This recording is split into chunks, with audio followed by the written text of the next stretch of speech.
You are not alone. Stay if you can. These are words of advice from suicide attempt survivors, and today it seems those words are very important to share. Stay if you can. Prior to the COVID-19 pandemic and the unrest we continue to experience, suicide was a leading cause of death in the U.S. In 2019, we lost one person to suicide every 11 minutes. With risk factors like social isolation, job loss, and financial problems, many wonder if suicide rates will only increase now. Hello and welcome to Transforming Health, Suicide in a Time of Unrest. I'm Kira McGuire. Over the next half hour, we'll highlight the stories of those whose lives have been touched by suicide personally or professionally, those that hope their words of understanding may reach others who are struggling. Today, healthcare is about empowering people to take control of their health, whether creating a fitness routine, choosing the right procedures and medications, or adhering to treatment for a chronic condition. Capital Blue Cross, dedicated to underwriting transforming health for the good health of the community. WellSpan Health, helping patients reach their health goals through a coordinated system of physicians, hospitals, and convenient healthcare services in communities across central Pennsylvania. Learn more at wellspan.org. WellSpan Health, for the journey that is life. Support also comes from viewers like you.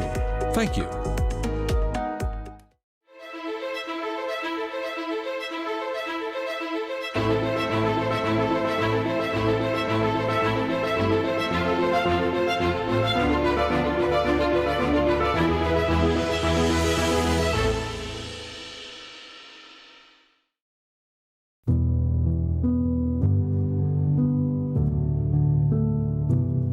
I look at suicide as one of the epidemics before we ever moved into and found ourselves in the middle of COVID-19 pandemic of 2020. At that point, we were looking at that for all ages, suicide is the 10th leading cause of death for all ages. It is the second leading cause of death for people between the ages of 10 to 34.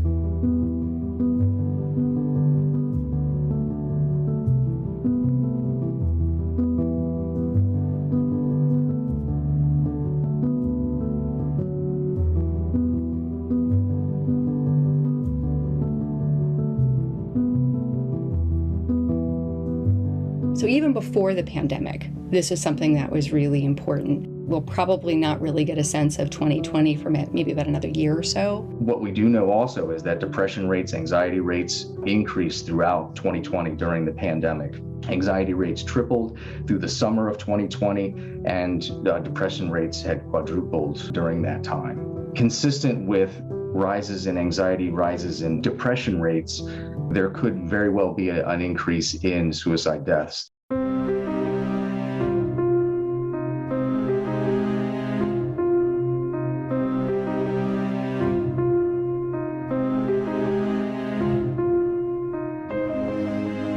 We have been going through a tremendously painful revelation that there are a lot of things that are outside of our control.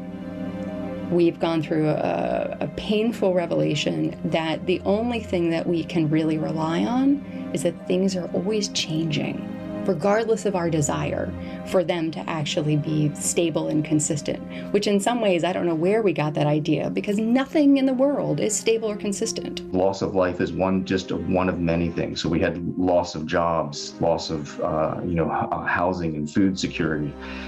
Just the loss of being able to stay connected. We've had significant challenges within our political climate with the presidential election, divisiveness across our country in terms of politics and race relations, and being able to have conversations about inequities, not only within healthcare, but across the board. The death and murder of George Floyd in the summer of 2020, that also created another storm within the storm of what's happened in the pandemic. So all of these things take a toll on us emotionally, psychologically.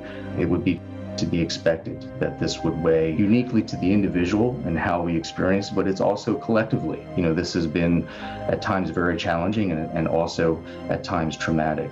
When people don't know how to navigate their stress and things feel so huge and permanent and beyond their capacity, then I just can't be here is going to increase as an internal narrative.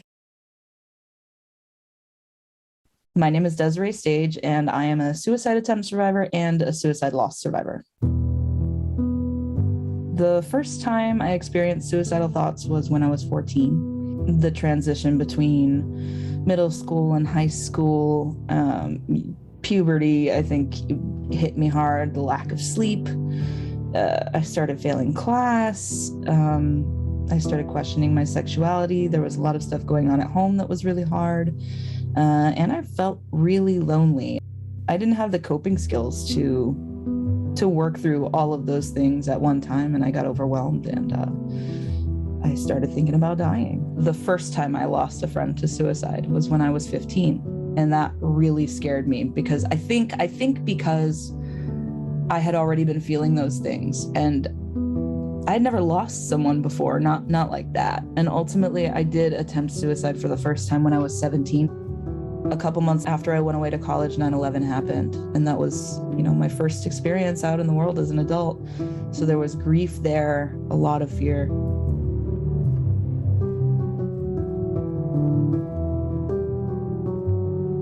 I remember, in the 2 years leading up to that, I spent a lot of time ruminating about different ways that I could end my life. What could I do with my car? Where could I sit? Where could I stand that would, look like an accident?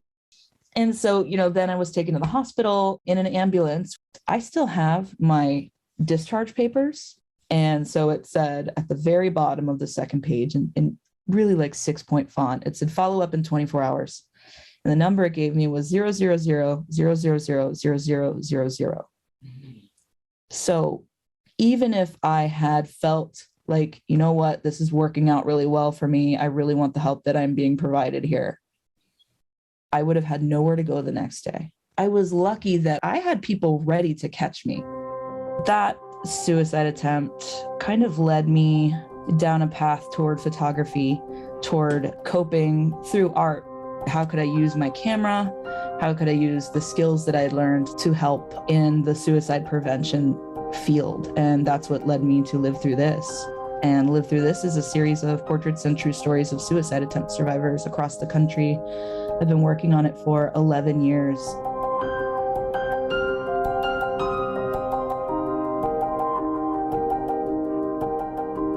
What I've taken away from my work with Live Through This is, for a lot of us, the thoughts persist in some form or fashion.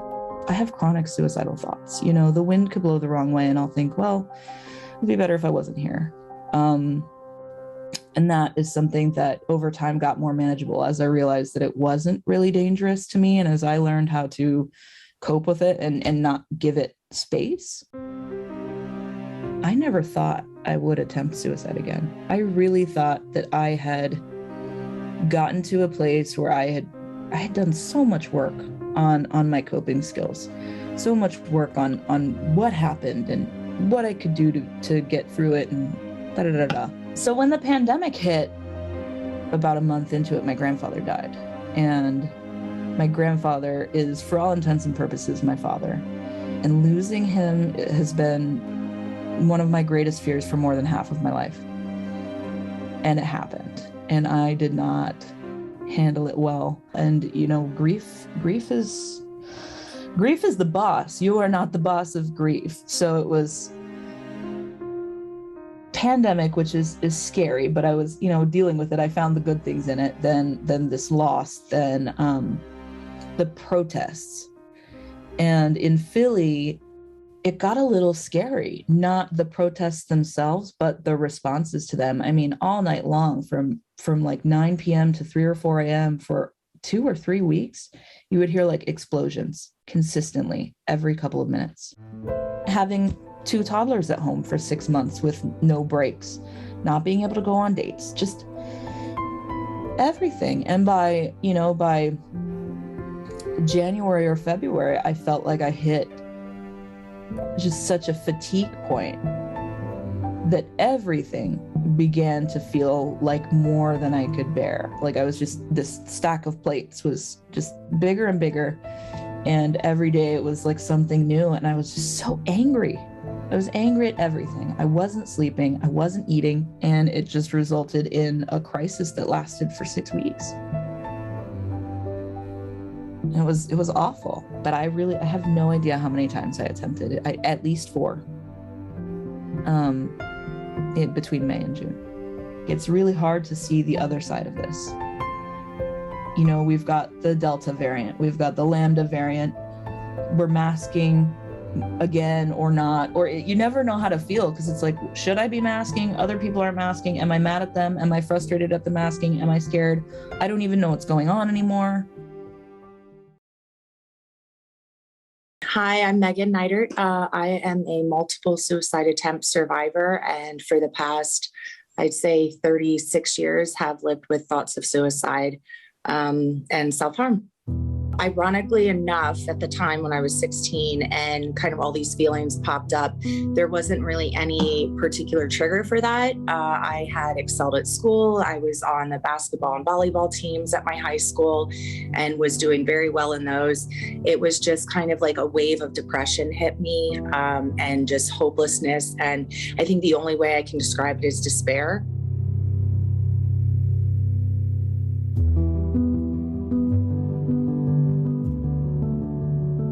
My mom finally was kind of exasperated and asked, like, what is going on? You need to talk to me. And I remember it's around my going to bed, and I just looked at her crying and said, I don't want to live anymore. I don't want to be alive. It would just be like this constant gnawing thought in the back of my mind of things would be so much easier if I wasn't here, constantly thinking, how do I do this where it's not going to hurt that much?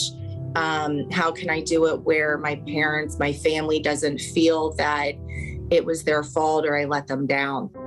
At that time that I told my mom this, one of the first things she did, she got me into the hospital.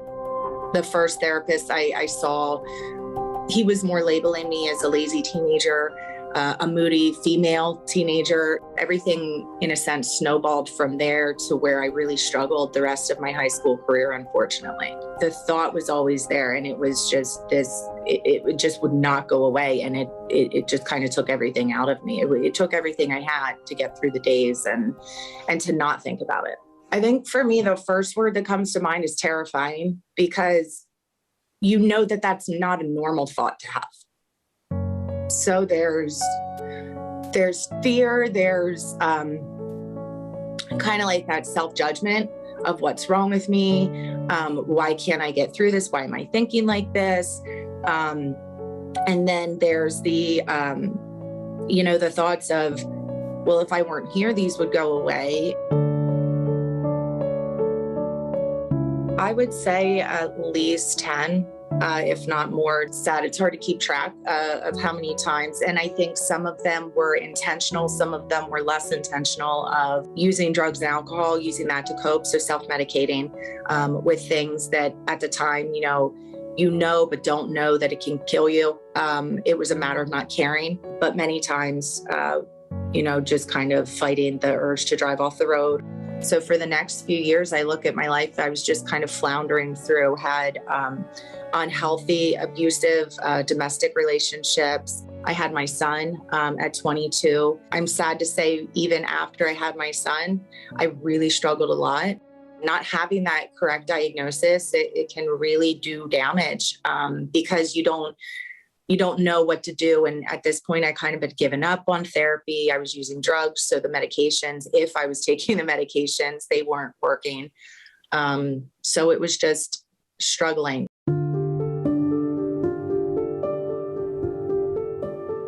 I was diagnosed with major depressive disorder.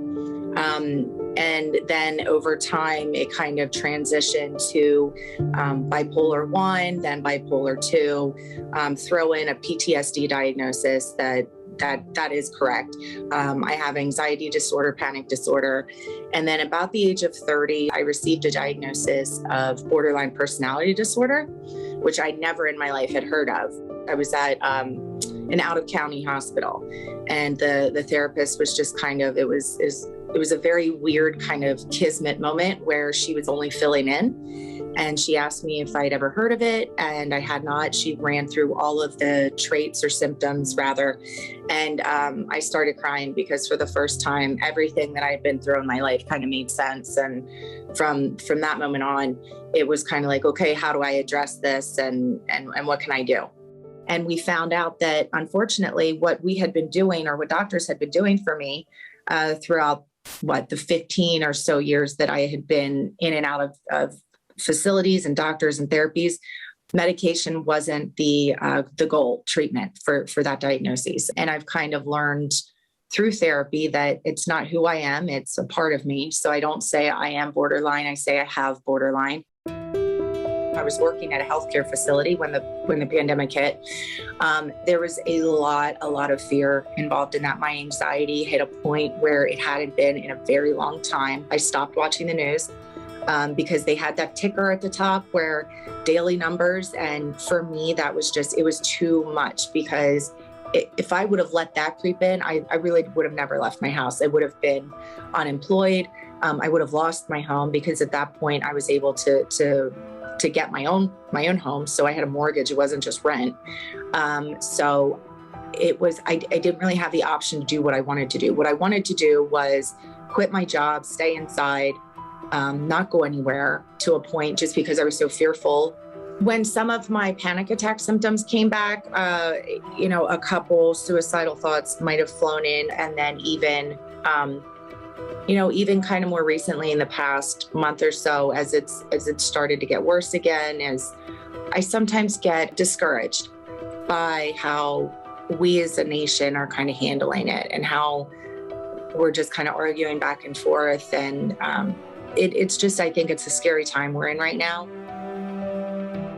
Johns Hopkins put a report out that actually said, if you look back at the flus in the late 1800s, or the flu in the early 1900s, or even when SARS hit Hong Kong in the early 2000s, there was a spike in suicide. When we've tipped into no longer having the capacity to deal with things, this is something we've seen historically. As human beings, we do better when we have a predictable, controllable environment. So please tell me when this is going to end, so then I can prepare to get ready and then take the next steps to move on and put this behind me. In an effort to try to feel safe, we spend a tremendous amount of energy trying to control things that are not ours to control. In a particular moment, you cannot resolve everything at work, figure out vaccinations, figure out in that particular moment, none of that's actually happening, right? None of that's actually being fixed and resolved. And so that part of feeling like I have a sense of control because I am thinking about these things is unfortunately one of those pieces that we have to unlearn. But then we have to sit with not knowing, which nobody likes to sign up for, right? And that's where the compassion practices come in. How do I take care of myself, knowing that in this particular moment, I'm not going to be able to resolve it? What do I have some influence and control over in this moment?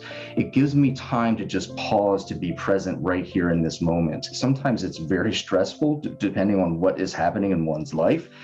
And being in that moment without any judgment and just taking in those moments can just give us that peace and that respite that we need to be able to put our energy into something that we can have influence and control over. If we allow ourselves to kind of stay in that whirlwind, it's very difficult to be able to find a way to stay grounded. And sometimes when I say stay grounded, it means literally thinking about my feet touching the ground and being in touch with that. Sometimes it's just getting in through all my senses. Right now, if I took a walk outside and I let some of the sun just hit me on my skin, what does that feel like? What does the air smell like? Taking that in, all the different senses, just being in the moment to slow things down. And when you suddenly start to realize the amount of sleep I get, and the amount of hydration I have, and how much I move my body, and whether I feel like I'm connected to my values and the person I want to be, suddenly you realize, how did I even think I had any time or energy to control all the stuff out here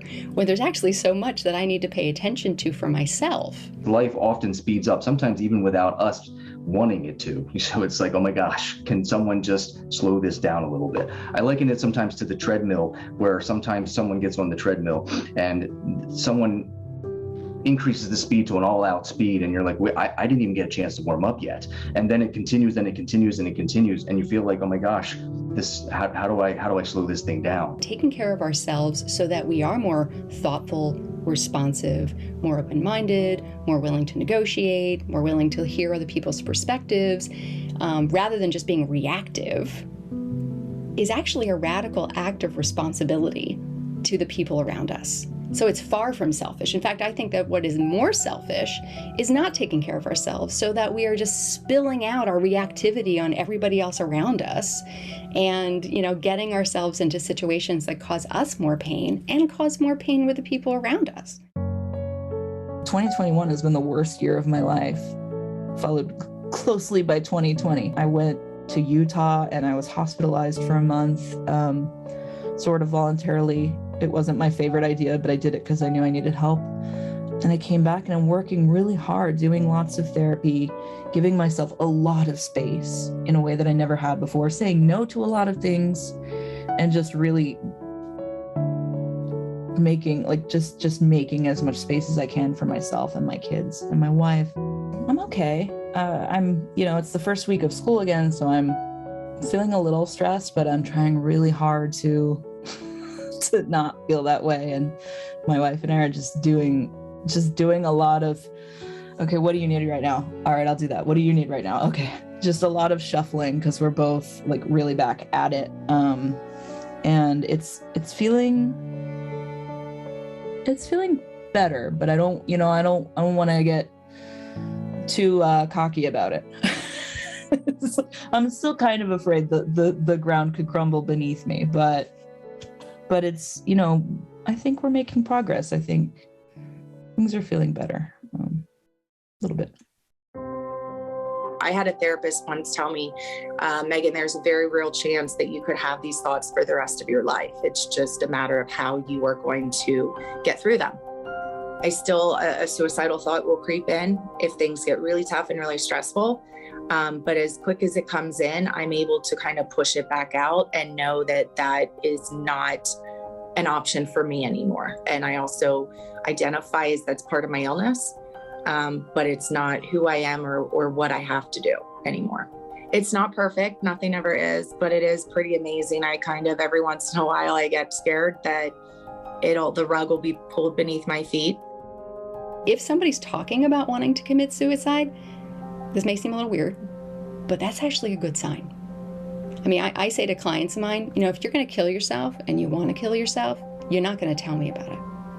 I'm just going to find out about it. And so if somebody's actually talking about it, that means there's a part of them that wants some help, okay?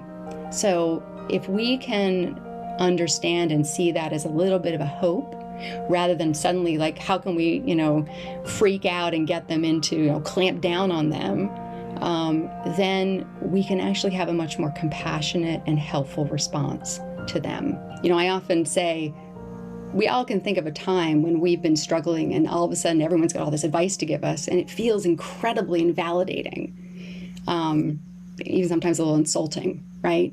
And so I think the first piece is being able to just sort of say, yeah, that is hard. That your experience, what you're feeling is real. And you never know what's going on in someone else's life story, but simply just checking in with them. You would be amazed at just asking that question to someone and how that makes that individual feel, in terms of just being, oh, someone just checked in with me. And sometimes that's all they may need. Reach out to talk to someone, grab at education opportunities to kind of learn what you can do. And I know it sounds cliche, but just try your best not to give up. I know what it's like to want to. I know what it's like to give up, and just try to fight that urge as much as they can. If one thing doesn't work, try 5 others, because at some point something will stick, because there are people that are living proof of that. When people said, me too, that makes you feel way less isolated. Being able to say, me too, being able to say, I know how that feels. It's such a connector. It's such a powerful thing. A well-placed Me Too can save some lives, I think. There are others that are willing to hold your metaphorical hand as you walk through this very difficult journey. And again, you're not alone. Yeah, you're not alone, and stay if you can. Stay if you can. We hope these words have inspired you, whether you need to hear them or you want to spread them to others. I'd like to thank all of our guests for sharing their stories so openly and honestly. Please join us next time as we continue to share stories and transform health. I'm Kira McGuire. Thanks for watching. If you need help, please consider the resources on your screen.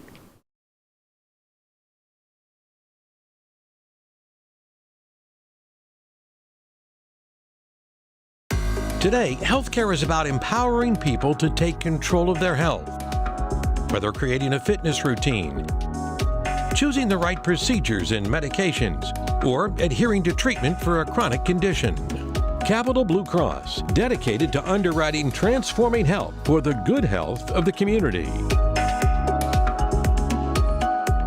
WellSpan Health, helping patients reach their health goals through a coordinated system of physicians, hospitals, and convenient healthcare services in communities across central Pennsylvania. Learn more at wellspan.org. WellSpan Health, for the journey that is life. Support also comes from viewers like you. Thank you.